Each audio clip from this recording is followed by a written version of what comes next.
はい、カニ座の皆さんこんばんは。アストロカウンセラーのターラです。いつも動画のご視聴ありがとうございます。今回は2025年の上半期のテーマについてお話しさせていただきます。これは1月から6月まで順番にどうなっていくかを見ていくものではなく、前半6ヶ月分のテーマ、どんなことを経験するのか、例えばお仕事とか人間関係とか恋愛とかお金について、また自分自身について大まかなテーマとしてどのような経験をしてどのような気づきがあって進化していくのかっていうのを見てみたいと思います。よろしくお願いします。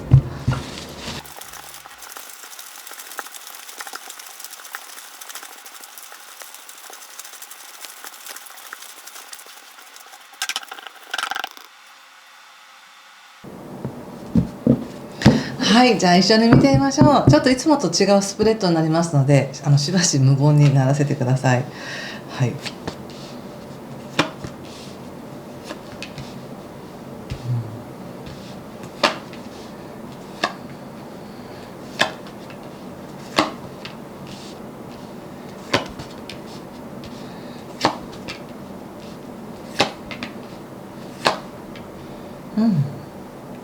2025年前半のキーワード、キーカードはソードの9の逆です。そうですか。ちょっと星の話を先にさせていただきますが、まず前半はまだねそぎ落としていく時なわけです。で、2025年の後半から自分自身にスポットライトが当たる新しい12年が始まるっていうことなので、まだ前半っていうのは何かをやめていくとか落としていく、まるでですけど体温が下がっていくみたいな感じなんですね。夜になると眠くなる、体温が下がる、静かになるみたいな、そんな感じの流れです。それがやっぱりカードでも出てますね。ただでじゃあ全部そぎ落としていくばっかりで何も新しいことが始まらないのかっていうとそうではないんですよ。今までやってきたこと、過去11年やってきたことに関しては置いていくとか手放していくとか卒業していくっていう流れなんですが、その分この11年の経験を踏まえて、約12年の経験を踏まえて新たな感覚が芽生え始めているっていう時なので、実は現実世界の何をしました、達成しましたとか、外側の世界で華やかな成果を出すというよりは、内側の世界で深く感じる器が肥やされていくとか、何か大事な気づきが起こってくるっていうような時なんですね。そしてまたこの春、特に3月末からっていうのが、3月末、4月、5月っていう春からの初夏に向けての流れっていうのが、おそらくすごく自分の生きる世界っていうものを考えさせられるだろうなと思います。詳しくはカペラノート PDF 版に蟹座さんのね2025年っていうのを書いてありますので、よかったらそちらご覧ください。星のことを詳しく知りたい方は。でまずカードで言われているのが、オラクルがソードの9っていうのは、とにかく自分の人生がこれからどうなっていくんだろうっていう心配をしなくても大丈夫だよっていうのがテーマです。いかに現状が安定してなくても、たとえどうなるのかなっていう不安な材料があったとしても、それに飲まれないっていうのがもうテーマです。来年の前半のテーマ。要するに自分の恐れを克服するとか、自分がこれは生み出してしまっている不安なだけであって現実は確定してないんだみたいな、そこにチャレンジしてくださいっていうふうに言われています。だからとても精神的な学びが強いんですね。で、実際にご自身はっていう自分自身のところでもソードの4っていうカードが出ていて、これもお休みするとかゆっくり休む、寝るとか保留とかっていう意味なので、何かやはり現実世界において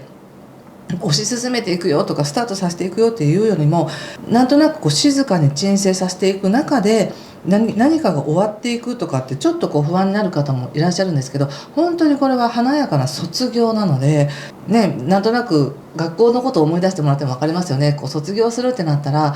みんなと離れて寂しいとか、もう学生生活終わりかみたいな、そういった寂しさがある。でも実際外に出てみたらまた新しい世界が広がっている。それがまだ未経験で怖かったとしても、それは自分の人生にとって必要なことですよねみたいな感じで、なのでなんとなくこの2025年の前半っていうのは、自分は何か人生のここまでやってきた人生の一つのステージっていうものを超えようとしてるんだと。でその先のステージが自分の体力だったり経験値だったり経済的なことだったり、いろんなことがミックスになって不安になって、大丈夫かな、どうなるのかなと思ってるけど、その不安に対して自分でこれは自分が生み出している不安なんだということを認識していく、恐れなく手放していく、この流れに乗っていくっていうのがテーマです。頑張れ。でうん、そうなんです。なのでね、すごく精神論みたいな話になります。でも実際星でもそうなんですよね。見えないところのサポートがむちゃくちゃ届いています。例えば11月の20日からね、冥王星が水上座に入りましたっていうのも、蟹座の皆さんにとっては見えないこう先祖からのパイプが届きますねとかね、なんかもしくは先祖じゃなくても自分はこの生かされてる宇宙の恩恵に自分が深いところでつながるっていう、こう見えない世界でつながるっていうのがあるんですよね。でさらに木星の発展拡大するエネルギーっていうのもこう見えない世界にあるので、本当にこう自分のバックグラウンドだったりとか、自分が普段どう感じているかっていう感覚だったりとか、感性だったりとか、精神面だったりとか、見えない波動だったり、自分が出している空気感だったりっていうものが全部今綺麗に現れている時ですっていうのが前半なんですよね。だからゆっくり休んでください。絶対に自分の体を犠牲にしないとかね、しんどくなったら休むっていう風にしてください。でその中で最も光っているのは実はパートナーシップなんです。人間関係、特に1対1の人間関係やお仕事上の契約に関してはとてもいいですね。これは1対1の人間関係なんだけど、1人だけじゃなくていろんな人とのつながりがなんかたくさんできるみたいな感じですね。なのでいろんな、この人は仕事のつながりの人、この人は昔からの友達の人とか、この人たまたま知り合った人みたいな、そういういろんな種類のいろんなタイプの年齢性別もバラバラの人との関係っていうのがとても素晴らしいと。でその中で他者の経験を聞いて自分も安心するとか、なんか豊かな感覚っていうものを他者と一緒に体験していくんだなって感じです。もし一人で何かを達成しようとか何かを感じようってなると、どうしてもちょっと不安感の方に行ってしまう。特にこの自分の精神面っていうのがお月さんっていうのが出ているので、なんだか本当にこれからどうなるのかな、どうしようかなっていう、こう何かはっきりとした絶対こうしなくちゃいけないんだっていう理由がないだけに、どうしようかな、どうなるのかな、いつ決めようかなみたいな、そんな感じが出ています。でもだからといって悪いわけじゃないんですよね。そういう自分があれこれ考える余裕があるとも言えるわけです。こういう時っていうのは、もし何かしら事件だみたいなのが起こってると、その事件を解決するのに必死ですけれども、そういった自分のことをゆっくり休ませるとか、今こんなことを悩んでるんだなとか、こんなことを心配してるんだなっていうことは、それしか私心配することないのかもっていうぐらい他のことが幸せっていうこともあるので、そんな感じですね。だから別に溺れてるわけじゃないです、不安の中にね。ただすごく行動面とか自分のなんか発する言葉だったりとか、実際自分が何かやろうとすることに関しては結構慎重になってますね。本当は何かもっと勢いを持って、何か情熱を持って突っ走りたいんだとか、頑張りたいんだ、その体力は私にはあるみたいな、そんな感じがあるんですけど、でも実際はちょっと霧が多すぎて走るに走れないみたいな、そんな感じかもしれません。そしてそうですね、経済的なことに関してはどうやって守っていこうかなっていう感じで思ってますね。きちんと一応働いてはいらっしゃるようです。仕事はあるというかね、ワンドの9っていうのはなんか自分が万全の状態じゃなかったとしても、でも仕事としてやることはあるし、役割はある。自分がたとえ第一線でなんかバリバリ華やかな仕事をしてなくても、自分には自分の役割がある。今できることはこれだみたいな感じで、それをやっていくことによって収益がちゃんと生まれるっていう感じなんですね。でも何かと、例えばバーンと大きく勝負に出るみたいな、なんかそういうのっていうのがあんまり出てないんですよね。唯一ここで大アルカナとしてね、自分の専門分野とか専門知識とか資格みたいなのを使って何かメディアに出ていくとか発信していくみたいなのは全然いいです。これは節制っていうのはとてもまさに専門分野っていうカードで、自分にとって遠いところに橋がかかるよっていうカードだったりするので、自分の専門分野に関してはそれで何かを立てていけそうな感じはあるんですけど、まだこの逆位置っていうところで自分で本当にこうすれば大丈夫なんだっていうその経験と自信っていうのがもしかしたらないのかもしれません。もし十分に自分がこなしてきたこと、これまでの12年の中で自分がこなしていたことと違うことに対してちょっとチャレンジが始まってくるので、それに関してはまだちょっとだけ心配というかね、不安なことがあるのかなって感じはしますが、でもこれは自分の持ち合わせているその技術とか知識っていうものをいかに生かしていくかっていうことを自分で一生懸命紡いでいくことによって正位置になりますので、これを使っていけますね、これまでの経験値っていうのは。ただ今のお仕事とか今の環境っていうものに関してはなんだか少し気持ちが入らないみたいな感じかもしれません。全然こなしているんですけれども、なんか本来はもっともっと情熱を持って心からっていうかね、もう心から情熱を持って何かをこなしたいのに、そこまでの情熱はないんですと。でも今例えばですけど、会社に対してそこまでの情熱を持てない、もうなんならやめようかなと思っているけれどもやっている状態、でも一応恩は返してますよみたいな感じで、少しこれまでの華やかな世界とか楽しかった世界とは少し雲行きが違ってきてるなって感じがします。おそらくこれはもしかしたらですけど、時代が変わることによって、時代の流れによって自分が長年携わってきたとても大好きだった世界からが少し変わってきてるのかもしれませんね。でそれに対して自分はもうそこまでエネルギー注げないよっていうことでのちょっとした昇進というかセンチメンタルな感じがします、とても。なので仕事って言われた時に、さっき言ったみたいに何か自分の立場を今のこの立場でもできることがあるわけだから、それはできるんですけれども、ただどの世界が自分にとって一番正しいのかがわからないみたいな感じかもしれませんね。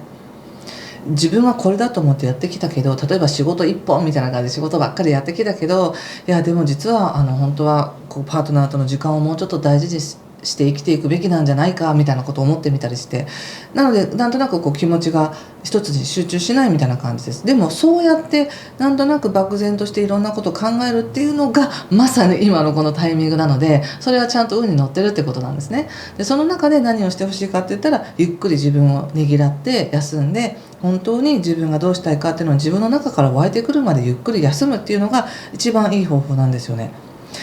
そしてさっき言った先生術でも宇宙からの流れ、とっても今見えない恩恵として届いている時ですよねっていうのもカードでも出ています。まだはっきりとしたなんか大きなチャンスがガンと来るのではなく、まだ小さな可能性の種として流れてきているので、今はまだこれがどのように育つかっていうのはご自身の中では多分分かりにくいんだと思います。でもとても堅実で価値のある、長く育てていけそうだなっていうような流れが一応来ているって感じですね。そしてですね、人間関係、1対1の人間関係はいいんですが、例えばグループとか団体とかそういったものに関しては少し興味がそれていくというか、なんか十分やったなって感じになるかもしれませんね。これはまたね、ちょっと後半7月以降に動きがあるので、そこで一つ何かコミュニティを抜けるとか、何か自分が違うところに行くとか、違うコミュニティに入るとか、自分の目標としていた方向性というのが変わるっていうのはあるかもしれません。なのでゆっくりゆっくりと前半はまだなんか友達の中とか団体とかね、そういったグループの中での恩恵っていうのはあるけど、ゆっくりと減っていってるっていう感じです。そして恋愛っていうのでいくと、恋愛だけになかなか没頭できないみたいな感じがあり、なんなら要するに例えば勉強ももうちょっとして、もうちょっと自分に自信つけたいとか、仕事ももう少し段取りをちゃんとやって生活水準だったりとかきちんと、慣れるまでになってからじゃないとあれができないとか、なんか一つの何かをやろうと思ったら付随していろんなものが出てきて、それによってすごく時間や手間が取られるっていうことで、なんか恋愛だけに楽しむ余裕が今はないっていう感じなんですよね。でもしでも今恋愛してますよっていう方は、おそらくちょっと相手に対してのなんかイライラ感みたいなものが出てくるかもしれませんね。ソードの6にマジシャンにソードの10ということで、なんか本当はいろんなことをはっきりさせたいし進めたいんですよね、人生において。それが恋愛として関わってる人に対しても、なんかもうちょっとはっきりしてほしいとか、どうやって進みたいのか、自分との関係をどうしたいと思ってるのかっていうのを聞きたくなるみたいな感じなんですけど、でも実は自分が一番なんか動揺しているみたいな感じかもしれないので、なんかせっついたところで結局自分も動けないっていう感じもありますね。だからあまり物事っていうものをなんか予定をたくさん詰め込みすぎたりとか、あれもしてこれもしてこれもしてっていうのを一緒に計画立てたりっていうよりも、時の流れに任せて、次休みがあったらそうしようかぐらいのちょっと緩いなんか約束の方がいいような気がします。お互いにやることいっぱいあるって感じがするのでね。そしてもう一つ健康面なんですけど、健康面に関しては少しね神経が疲れやすいかなって感じが出てます。これはいろんなことを考えすぎて、いろんなことを考えて、それに対する対策も考えて準備もしてっていうことで、一つのことしか考えないっていうよりもあれこれあれこれ考えることがいっぱいあって、結果的にはだんだん何が本当か分からなくなるとか、猜疑心が強くなったりとかして、ちょっと精神的に疲れやすいなっていう感じが出ています。ただ何か本当慢性的なねその病気とかっていうのはあんまりクローズアップされていないので、おそらく今の状況に合わせた、今の状況の中での人とのやり取りの中での情報交換とかのその中でのストレスっていうのが少しあるんだなって感じがします。あんまりこの動くに動けないっていうのもありますしね。だからさっき言ったみたいにちょっとなんとなく雰囲気ですけど、少し体温下がってるみたいな感じがするんですよ。ですので自分なりに体温を温める努力をしないといけない。自分なりに自分のこの健康を管理するように努力しなきゃいけない。さあ多少無理しても大丈夫っていうような時ではなくね、ちゃんと自分をケアしましょうっていう感じです。せっかくここまでなんか11年ぐらいもうこれで丸12年頑張ってきたんだから、そのご褒美として自分をいたわってあげようって感じがいいと思います。そんな感じかな。半年間のテーマはっていうふうに言われると、やっぱりその自分の中の未消化な感覚やこの不安感とかはっきりしない出来事に対して自分が向き合っていくよって、それをそのまま許していくよっていうことですね。解消するっていうよりもそのままその状態の自分を許していく。そして不安に飲まれそうになったら、これは自分が作り出してる不安だったわっていうことでまた手放していく。自分をとにかくゆっくり休ませる。自分のこれからの答えっていうのは人を通して気づきがあるかもしれないし、もしくは自分の専門知識をもう少し磨くことによって何か出てくるかもしれない。仕事は普通にこなしていけますが、気持ち的には少しちょっと引っかかるなっていう感じです。でもこなしていけます。やめるとかまでは出てないです。そこの辺は自由ですけどね。この例えば恋愛とか、お子さんがいらっしゃる方はちょっと忙しいかなっていう感じはしますね。で恋愛に関しては恋愛だけを楽しめないっていうのは、家族間のつながりっていうのも結構あるかなっていう感じがしますよ。家族とかその自分の親も含めて作るパートナーの親とのそういった家族間のつながりっていうのは比較的いいですね。いいです。で私これからもっと自分のことをやっていきたいのに家族のことに携わるのと思うかもしれないんですけど、来年2025年の後半からは自分のことに携われますので、できたら前半のうちにそうやって関わっておくべきことは関わっておいたり、ちょっと整理したりっていうのがいいのかなと思いました。最後にもう一枚ちょっと待って、補佐カード見てみようかな。一応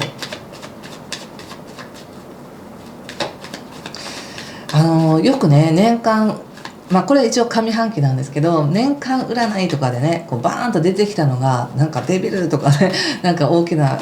嫌だなこのカードっていうのが出てくると嫌だなと思うんですけど、それだけとっても大きな気づきや学びがある時なんですね。1年が振り返って終わってみた時に全然悪くなかったっていうことが実は多いんです。で今出たのが4、カップの4で、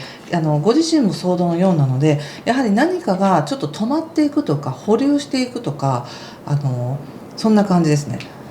で止まりすぎることによって本当は走りたいし情熱を持ってやりたいけど、止まりすぎることによって大丈夫かなって思いがちだけど、あえてその状態の中でゆっくりと過ごしてみるとか、その状態を自分に許してみるっていうのをチャレンジしてみてくださいね。もし何かご質問があればコメント欄にお寄せください。そして来年何か手放したいんだとか思ってらっしゃる方がいる方は何を手放したいのかもね、ぜひ宣言していただければ、もうそうなるように願いながらハートマークを押していきたいと思います。はい、最後にもう一枚、パーソナルガイドというカードが出てきました。このカードを見て何か感じることがあれば、ぜひ皆さんもご自身の直感を使ってメッセージ受け取ってみてくださいね。やっぱり何か魂の家族とか、ガーディアンエンジェルって書いてますけども、何か個人的にねサポートしてくれる存在がいるよって感じがします。これはとてもそう思います。これ特に星を見てるとそう思います。今だって見えないところとめちゃくちゃつながってる時ですから、何か必要なことが起こってる。でそういう時っていうのはとにかく委ねるのがいいんですね。自分の頭であれこれ考えてる、絶対それを進めていくっていうよりも、委ねてみるっていうのがいいと思います。ちゃんと導かれてると思いますよ。はい、ということでここまでにしておきます。また1月だけのものはこの後にアップしていくので楽しみにしててください。2026年皆さんにとってとってもいい半年をお過ごしください。今回も最後までご視聴ありがとうございました。失礼します。